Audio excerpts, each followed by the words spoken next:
Welcome to another edition of The Real Deal. I am your host, as always, Courtney Harden. Glad to be back on this Saturday afternoon, December 11th, live here in Philadelphia, 12 p.m. Eastern Time. So you know what time it is. It is time for The Real Deal with Courtney Harden. Again, thank you for everyone that's tuning in. We're live on BS3 TV on Roku TV. Just download the app, type in, search for BS3 TV on your Roku device, Roku TV, Roku streaming, and we are there. We're also live on Facebook. We're live on YouTube as well and Twitter. So we're live everywhere, and we're also live on Spotify. You could check out the show on Spotify, Google Play, also Anchor, Spreaker. I mean, we're all over the place. So again, thank you for everyone that's tuning in. I am your host, as always, Courtney Harden. This is episode 76. And it's called All We Do Is Win. You're going to get the best sports opinions, news, notes, and all those things as well. So again, thank you for all those tuning in. Thank you for all those who support The Real Deal and also support all the shows on BS3 Network. Shout out to the entire BS3 Network team and family. We got shows for everybody. We have podcasts for everybody. We have sports, comedy, society, culture, politics, relationships, spirituality, TV film reviews. We got a little bit of everything. We cooking. So if you just want to listen to not only just sports, but all those topics, all those genres, we got you covered each and every day. There's a show or a couple shows there. So again, shout out to BS3. Shout out to Ben Sutter, who is the creator and founder of the BS3 Network. Can't thank him enough each and every time we have this platform. We're able to just share our views, share our opinions, share stories out to you guys, out to the public. So I can't thank him enough. We have a great show lined up today. Also great shows lined up today. We have the Suns Are Us. They're going to be on later on the network at 4 p.m. Eastern Time. So check them out. Shout out to them. Again, shout out to the entire network. And again, Roku TV, BS3 TV is where it's at. Facebook, Twitter, YouTube. We put it on Instagram. You can follow the show at Get the Real Deal on follow the Real Deal at Get the Real Deal on Twitter.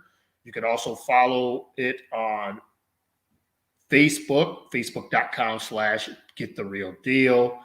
Like the page there. Follow me at Courtney110979 on Twitter. That's my Twitter handle.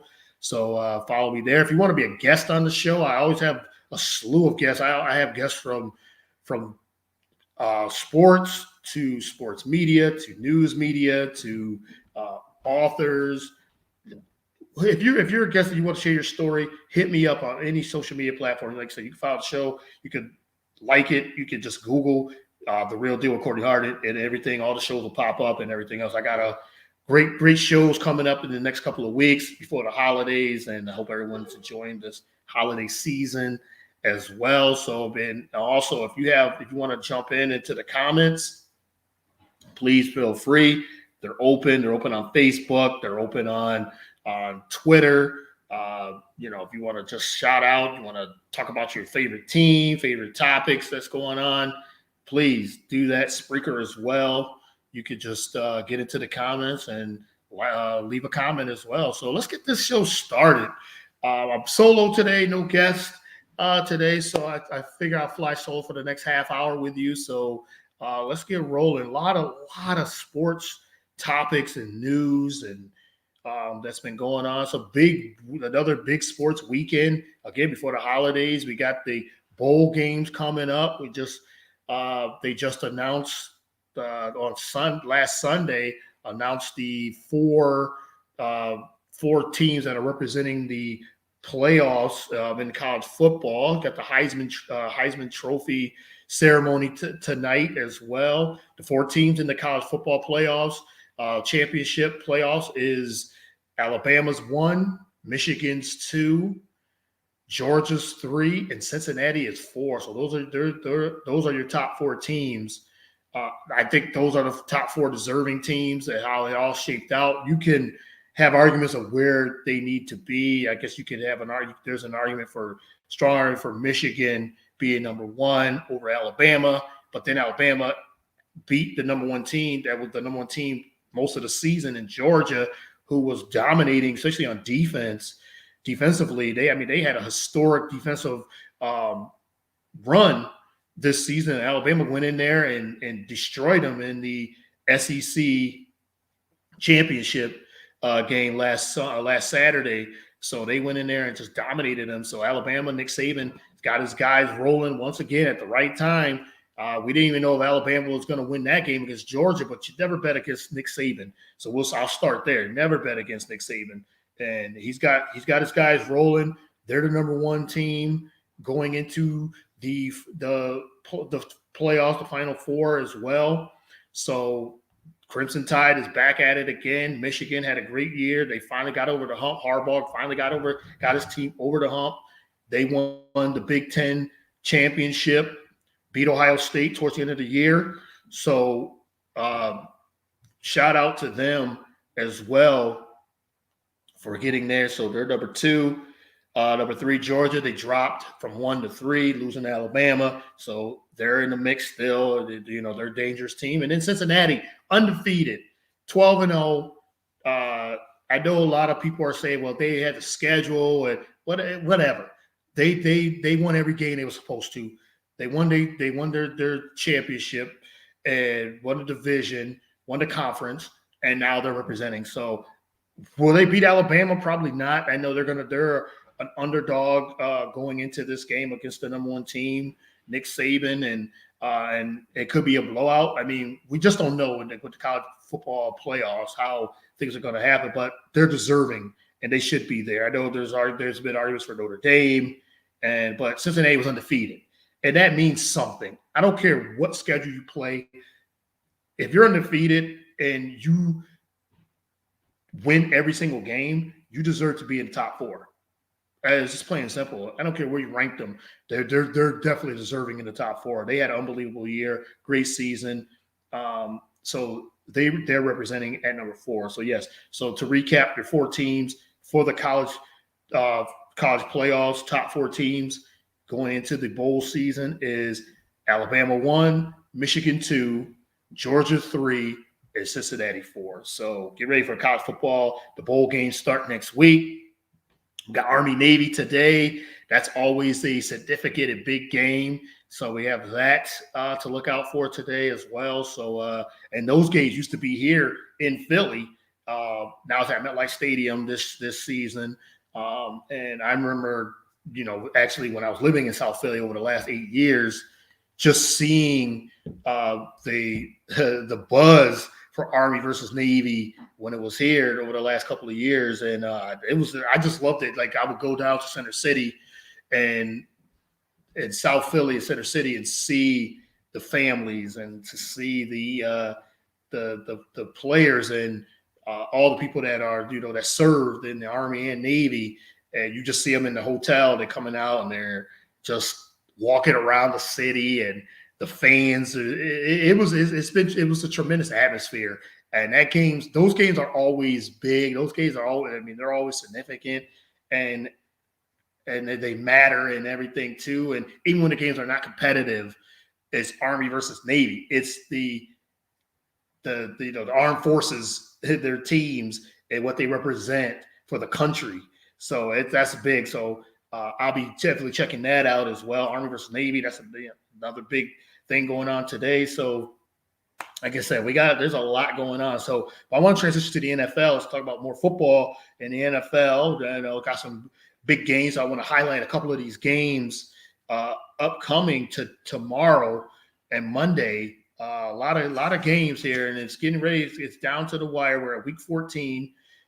teams are positioning into the playoffs and playoff positioning. And now there's going to be a lot of divisional games coming up, big games here. And, as an Eagles fan, the Eagles are right there to make the playoffs because now 7 teams represent the playoffs now. So the Eagles are, I think they're 8th right now behind the San Francisco 49ers. So the Eagles are right there. They got to bye this week. So the Eagles are in the mix to maybe sneak into the playoffs. I know their last 4 games are all divisional games. They got the Washington football team twice. They have the Giants again and the Dallas Cowboys. So the rest of their schedule is all divisional games. And we're 0-2 in the division right now. We lost to the Giants 2 weeks ago. Didn't look good at all. And we lost to Dallas. We got blown up by Dallas early in the season. So we actually have both of those. Like I said, we have both of those teams to play against, and we have the Washington football team twice. The last game of the year is against Washington. So that's gonna really mean that's gonna be a big game moving forward. So, but let's go and get into some of these games. And speaking of in the division, we got the Cowboys against the Washington football team tomorrow as well.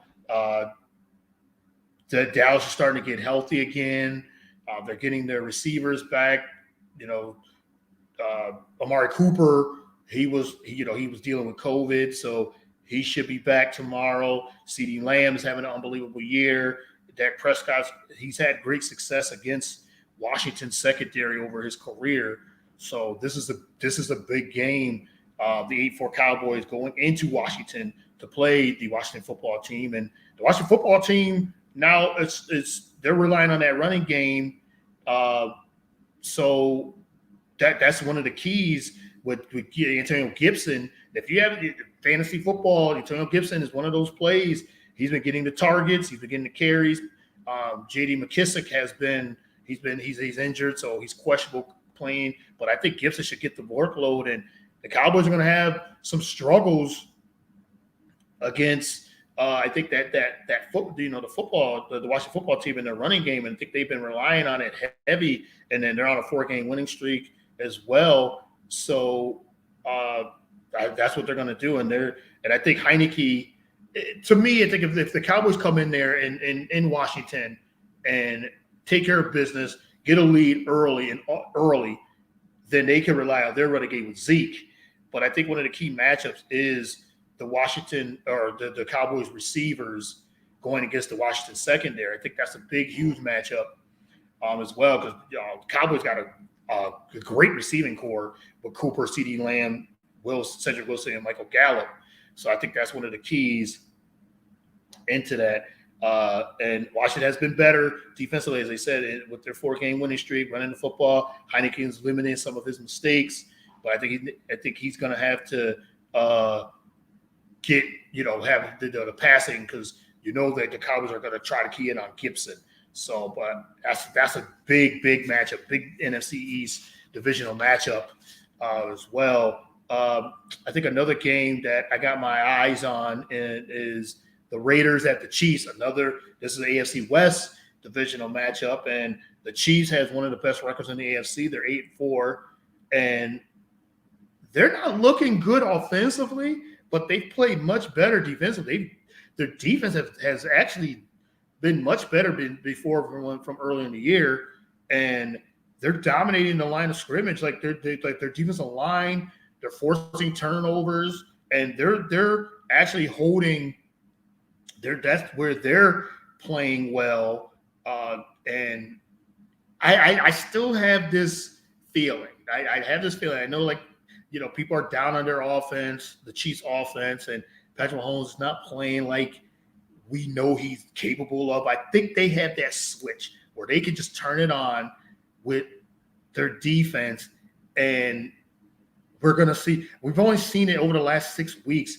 I think we've seen when Patrick Mahomes dominated and had 5 touchdowns. And we've always seen that one time where he's been the Patrick Mahomes.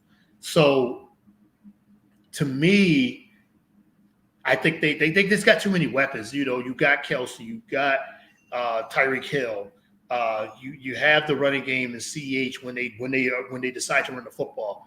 I just think that the Chiefs, and they're winning games. They're winning games without them scoring a lot of points. Like I think they're averaging, I saw something, I think they're averaging like 15, 16 points over the last 4 weeks, 5 weeks. So they're just not playing well offensively. But this is the type of game where they can open it up against a divisional rival, against the Raiders. I have a feeling Chiefs they're gonna pour it on. I really think this is a matchup where Mahomes is gonna get right, and I think down the stretch we're gonna start seeing the Chiefs off. I don't know if it's gonna be as explosive as it's been, but it definitely they're gonna turn it around. They're a few plays away for really being the Chiefs of old, of a couple of years ago. So, but teams are taking that away. They're taking the explosive plays away. They're not letting Tyreek Hill just run free and run deep. So teams have caught up to them in that regard. But, it's still Patrick Mahomes. It's still the best player in football. Still the best quarterback in football, if not one of the best quarterbacks in football. So it's only a matter of time before they turn around. They have great coaching, Andy Reid, great coach. And as I said last week, and I was talking on the show last week, when you have teams that have really good coaches going into the playoffs, Bill Belichick, for instance, with the New England Patriots, what they did last week against the Buffalo Bills on Monday night, they ran the football 40-something times because of the weather conditions. Buffalo knew it was coming, and they dominated him. That's just a great coach, just out coaching the other side of the ball. So Andy Reid will figure this out. He will get them right. And yes, they got to limit mistakes. That's what the Chiefs have been doing. They've been turning the ball over and everything. But I'm a believer in the Chiefs. I'm still a believer in them. I think they'll get it right and everything too. But the Raiders on the other side, they're trying to get into the playoffs. They're 6-6. They're at that bottom half, and this is a key game for them. So, but I like the Chiefs a lot in this game. A divisional game. So I think they get right. They're home. Their defense, like I said, the defense has been causing a lot of turnovers. They force a lot of turnovers as well. So this just feels right. The Chiefs still have a lot of firepower, but I'm going to go with the Chiefs winning this game, probably by 10 plus points in this game as well. So some other games that I'm looking forward to seeing is the Ravens at the Cleveland Browns, another divisional game here as well. This is at Cleveland. Cleveland 6-6. The Ravens hasn't been right, and Lamar Jackson, I don't know what's going on. Like, just struggling as of right now. But this is another game where they have to get right. They're 8-4, Baltimore, but their offense just hasn't been clicking. And but I think they got to get back into, and he keeps struggling. They got to get back into running the football, and I think Lamar Jackson has to run. He has to run the football himself as well, and get back into that. Yeah, and he's still a dangerous player. They're still a dangerous team. Hollywood Brown, Mark Andrews, the running game. Devontae Freeman's been running like he was running in Atlanta. He's been running like very showing some a little bit of athleticism, got a little bit of pop still in him. As well. So, but I think they got to get back into, and Lamar Jackson been turning the ball over a lot. Another quarterback's been turning the ball over, just forcing throws. But Cleveland's defense with Myles Garrett and that defensive line is really key to really try to stop Lamar Jackson. But he's another team where I think where the Browns, for the key for them is running the football.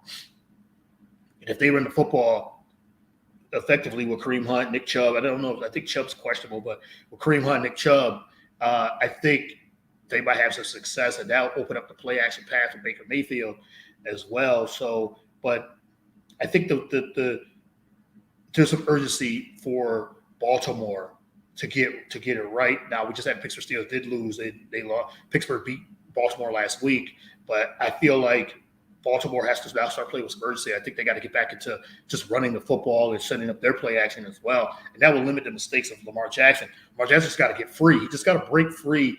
And that's what part of Lamar's game is. Teams are making him a pocket passer, and he still struggles at that. He struggles at it at a more consistent basis. And I feel like that's where the struggles come in, where he's forced to to just be a passer. They limit that running game.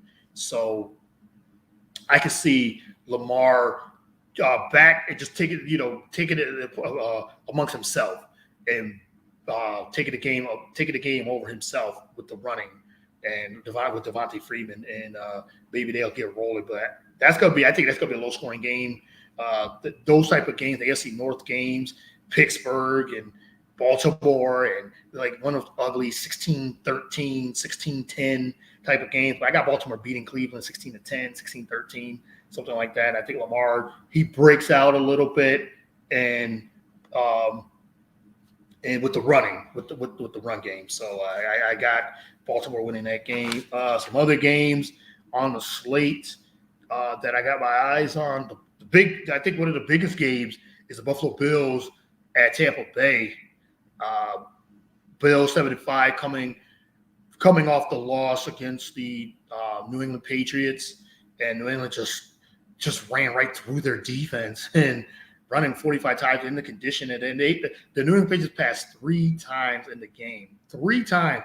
If I would have told you that the New England Patriots would just attempt 3 passes and win the game, you would have looked at me like, oh, this guy's crazy. Like, there's no way. And they ran 40-something times, and they got gashed. And now they go against a Tampa Bay team that's 9-3 in the driver's seat to have one of the best records in the driver's, like right there up at the top, right behind the Arizona Cardinals, who are 10-2. And Tom Brady said he wants to win another MVP, so he's motivated with those weapons and everything.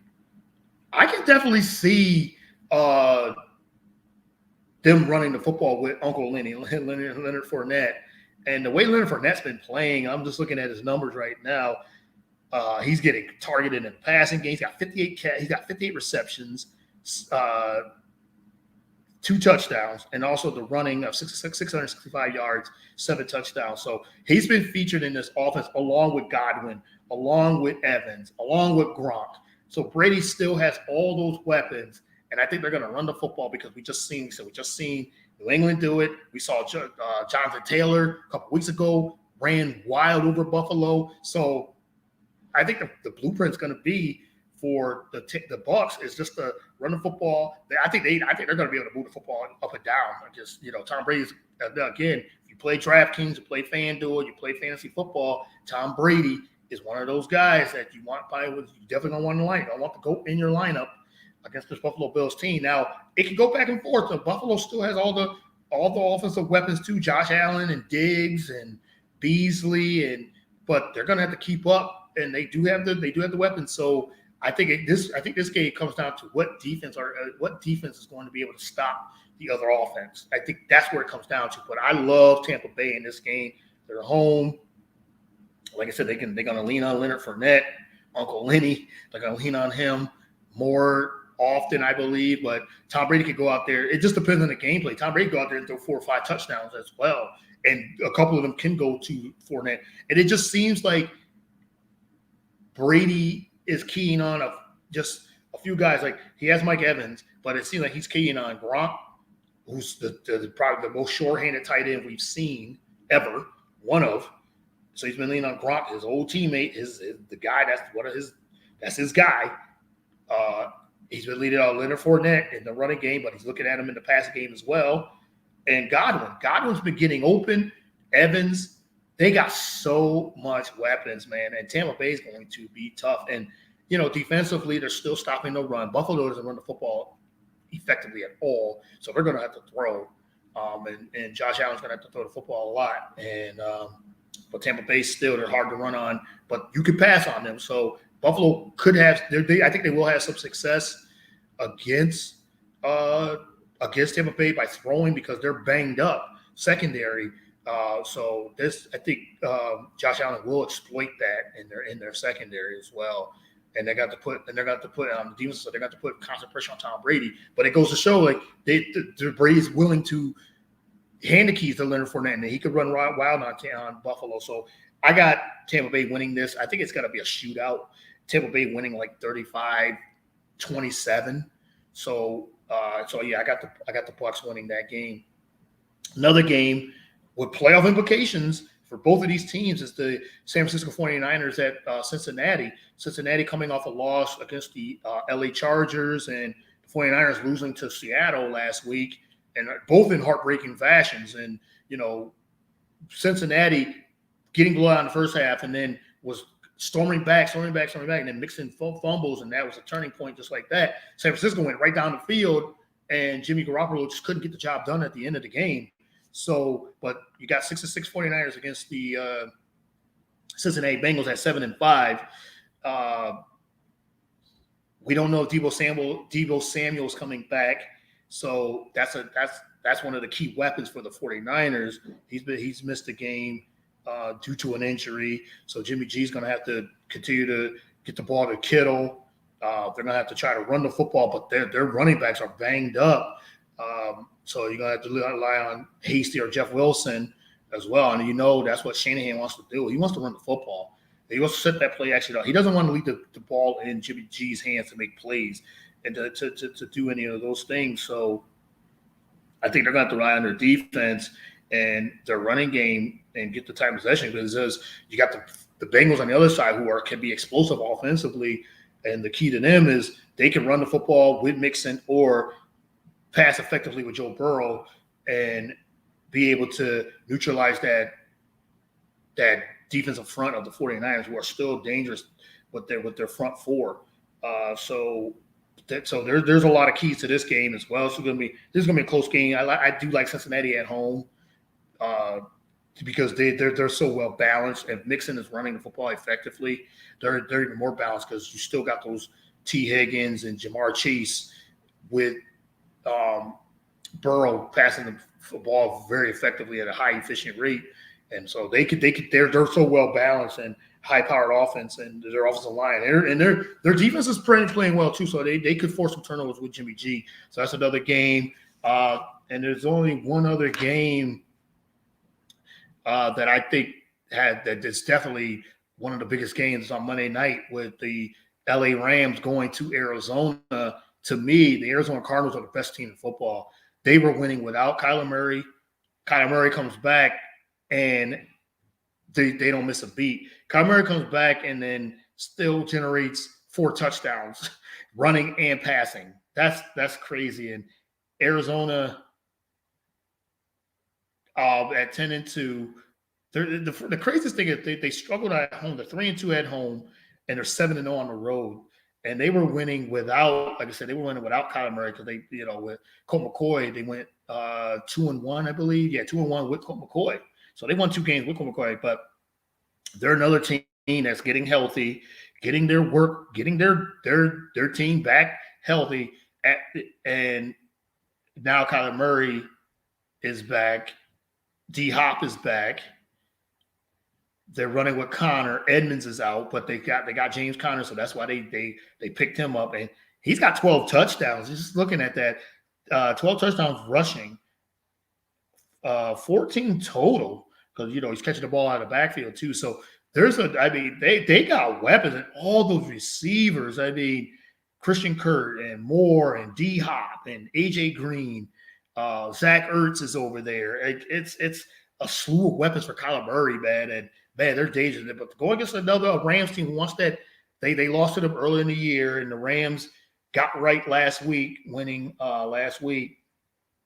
And 8-4, I think they want to prove that this is a divisional game in the NFC West.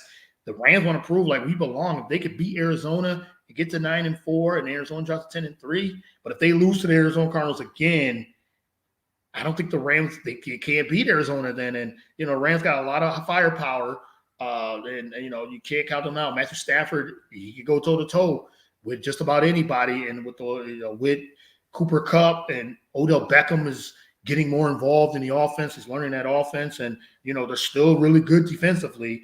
And, Rams is going to be on D-Hop. But that just opens up everything else for Murray.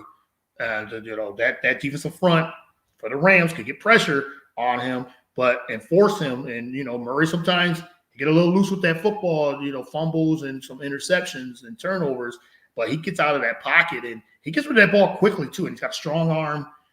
I I like the Cardinals in a high scoring game in this one too, and that's your Monday Night Football. So those are some of the key games in the NFL. And like I said, this is the last of the buys as well. The Philadelphia Eagles are on the bye. The Indianapolis Colts, New England Patriots, and the Miami Dolphins. Those are the teams on the bye. That's your NFL segment. Again, thank you for everyone tuning in. Roku, Facebook, Twitter, on YouTube. Really appreciate it. Just all the support and all the love that I get. And keep following the shows and follow the show, follow The Real Deal, follow BS3 Network. Just Google BS3 Network and you'll get all the shows. Like I said, there's so many, I can't name them all. But I think now we have like 20 to 25 shows now on the network. So keep supporting. BS3network.com is the website as well. You could catch all the shows on all podcast platforms, all social media platforms as well. So I can't, it's been great. So just can't. It's just been good to just be able to use this platform and able to discuss a lot of these things going on. So we're live here. So yeah, so let's get into some other topics here. Before I let you guys go, again, thank you for tuning in. Got a lot of other sport news. Oh, let's talk about a little NBA. I want to transition to some NBA and talk about Steph Curry and what he's about to surpass in his career, another career achievement for the great Steph Curry. He's 10 3-pointers away from surpassing Ray Allen 3-point makes. That is crazy. Like, I didn't think that I knew he was going to beat the record, but this soon, I think that's where it gets a little bit crazy. Like, what he's doing at this stage of his career. He's 33 years old at this stage of his career, and he's about to surpass Ray Allen's 3-point mark, 3-point weapons. Or he's about to surpass Ray Allen's 3-point record.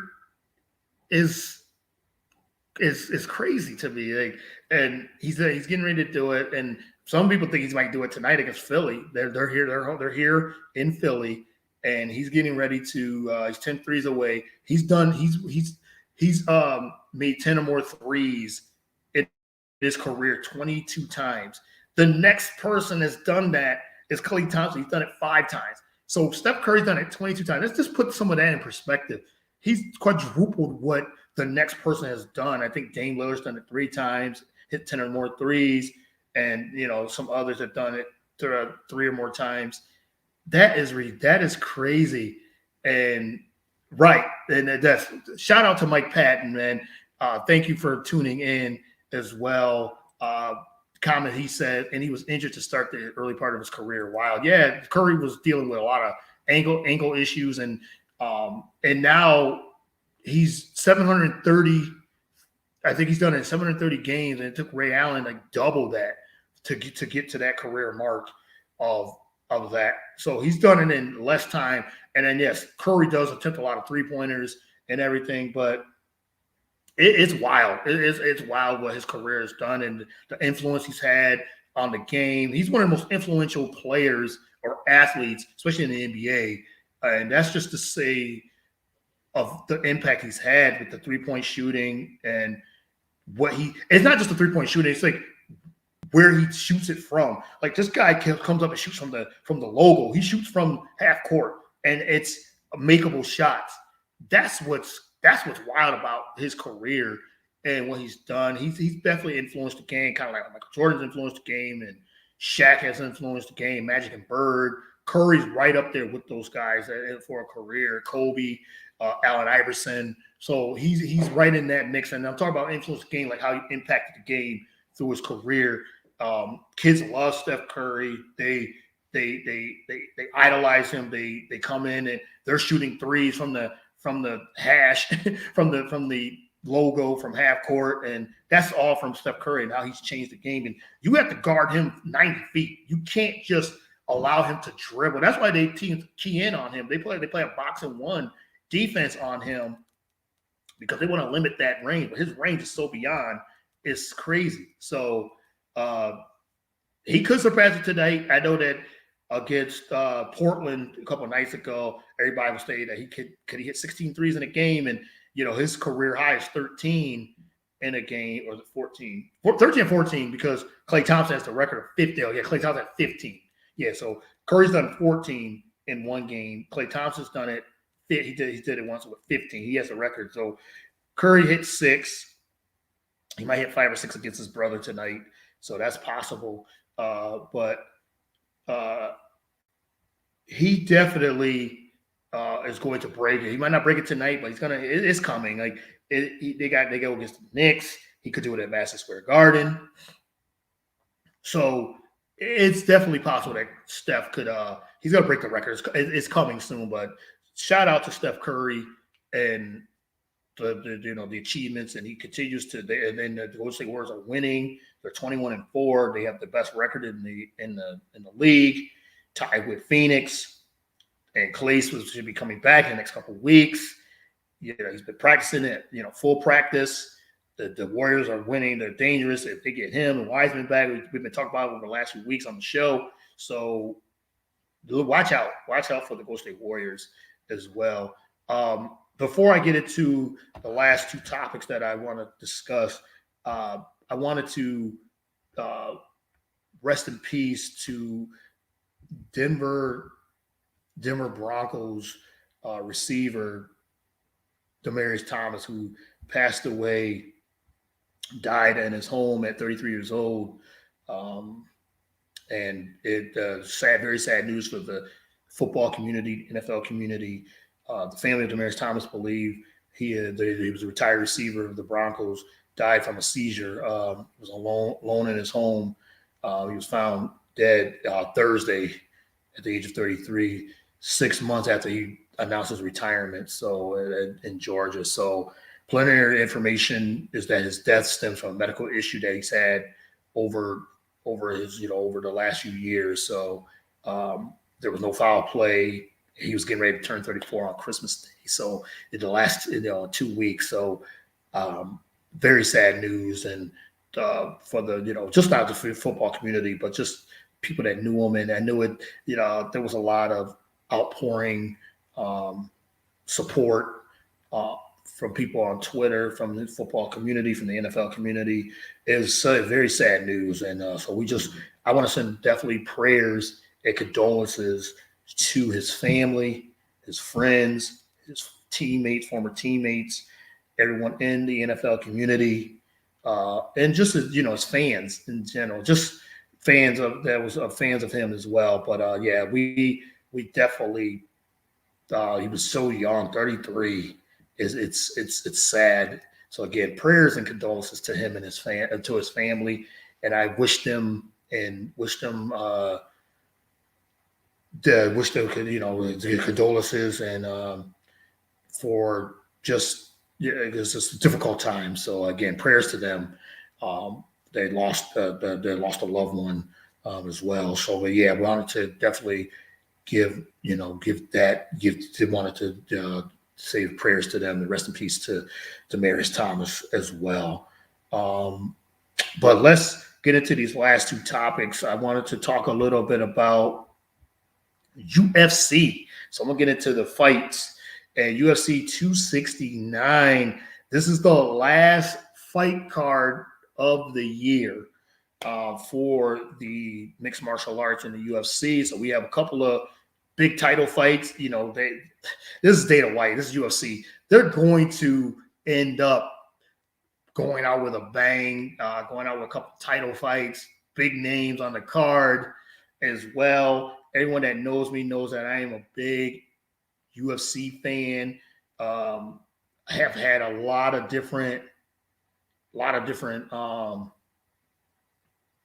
people that worked in media on the show who covers it, and I've had preview shows and boxing and UFC I love. So, but this card at the top of the card, the 2 title fights. We have the main card, Dustin Poirier versus Charles Olivia Oliveira. These names of that. Yes, Charles Oliveira. I'll get it right. Jeez. Dustin Poirier is coming off 2 dominant victories over Conor McGregor this year. So he wants to go out. This is the biggest year of his career. He wants to go out with a bang and put an exclamation point and get this title fight because and Poirier has some of his strengths going into this fight: striking ability, volume, power, size. But his defense, takedown defense, and his grappling are not his strong suits in this. So, but Oliveira, some of his keys is, he's grappling. So it's a style of fights that I think that's gonna be mixed in this. He's good at submission. He's good at grappling, takedowns, kicks. But his weaknesses are striking and durability. So style make fights. So you got a striker who has a lot of power, who can bang and the volume that he brings to the fight. And then you have on the other side, you have a wrestler who loves, to grapple, get his fighters on the ground and submissions and takedowns and kicks. So one thing Dustin's going to have to do is avoid getting taken down. And he loves to, if he does get taken down, he likes to jump into the guillotine, which is a move that will get someone down and choke them out. But as good a wrestler as Charles Oliveira is, I don't know if Dustin wants to do that. He doesn't want to get on the ground. He wants to strike, and he wants to get into maybe those later rounds because he does have good cardio. Oliveira doesn't have great cardio, so he wants to try to get him out, take Dustin down, and get him down on the ground, and get him, with grappling, or to maybe get him in submission holds, takedowns. But the more he attempts that, maybe Dustin Poirier from the last fight against Conor McGregor, maybe he has worked on that. I'm sure in his camp he's worked on that, and that'll get Oliveira tired. And then if he gets tired, Dustin could actually get him into those later rounds and then get into those championship rounds and then maybe pound him out and get him with those strikes, and it'll be too much. So I do like Dustin in this fight. I think he wins by decision, and when it gets to those later rounds, that's where I think he'll win because of the striking and everything else, and it'll just tire out Oliviera. But it's a good fight, so I'm looking forward to seeing how that fight transpires. So let's see what happens in there. So the next fight is Amanda Nunez against Juliana Pena, which I'm excited to see because there's been talks and there's been rumors Amanda Nunez could be retiring after this fight because she's beaten everybody. I mean, the woman's resume is crazy. I mean, she's beaten everybody. Yeah, from Cyborg to Holly Holm to Ronda Rousey to Valentina Shevchenko. Like, these are big time Hall of Fame fighters, and Amanda Nunez has beaten them all. Like, you just line them up, she's beaten them all. I would love to see her fight Valentina Shevchenko once more again, because I think in the second fight, Nunez could have lost that fight. And Shevchenko has been on a roll since. I know she went down in weight and she's been dominating. So I would love to see that third fight because it's seemed like Nunez, that was a close fight. I'll just say that. That could have went either way. That second fight, the first fight, I think Nunez won that one, but that second fight was so close, that could have went either way. That could have been a draw, could have went to Shevchenko, and Valentina thinks she won that fight, but Nunez is probably is the most dominant woman fighter of all time. She has not lost in 12 fights, and she's a heavy favorite going into this. So she doesn't have many weaknesses because she's a great striker. She has power. Her weakness used to be you could get her around, but not too many people get her on the ground because she doesn't allow it, because she's so strong and powerful, and she gets in there and wants to strike. She wants to bang. She wants to get you out quick. But she has done, her cardio has gotten much better. She does everything right. So I don't see her losing against Juliana Pena. I think Juliana Pena, I think some of her strength is takedowns, and I think that's the only way that she can actually get that. And she's going to probably try. She's probably going to try that from the beginning. But you got to watch out when you go in against Amanda Nunez. If you try to go in there and you try to take her down, and she knows that's what's coming. She's going to use her striking ability. She's going to hit you with the counter punching, and that's going to be a dangerous thing, and that's what's going to tire Pena out, and it might knock her out. But I think Pena is going to have to get that fight on the ground and get underneath, get close enough to get her on the ground, trick her somehow. But Amanda Nunez knows what's coming, all that. But I think that's the only way she can win, because I don't see anything else Pena's going to be able to do that's going to get Amanda Nunez down on the ground. And some of Pena's weaknesses is striking, power, volume, size. So she's going to have to get Amanda Nunez. It's not going to be easy. I don't think she's going to be able to do it. And I think Amanda Nunez wins this basically easily, because Pena, her striking's gotten a little bit better, but you're going against probably the best striker we've ever seen in mixed martial arts from the women's standpoint, from the women's side. So I'm going with Amanda Nunez.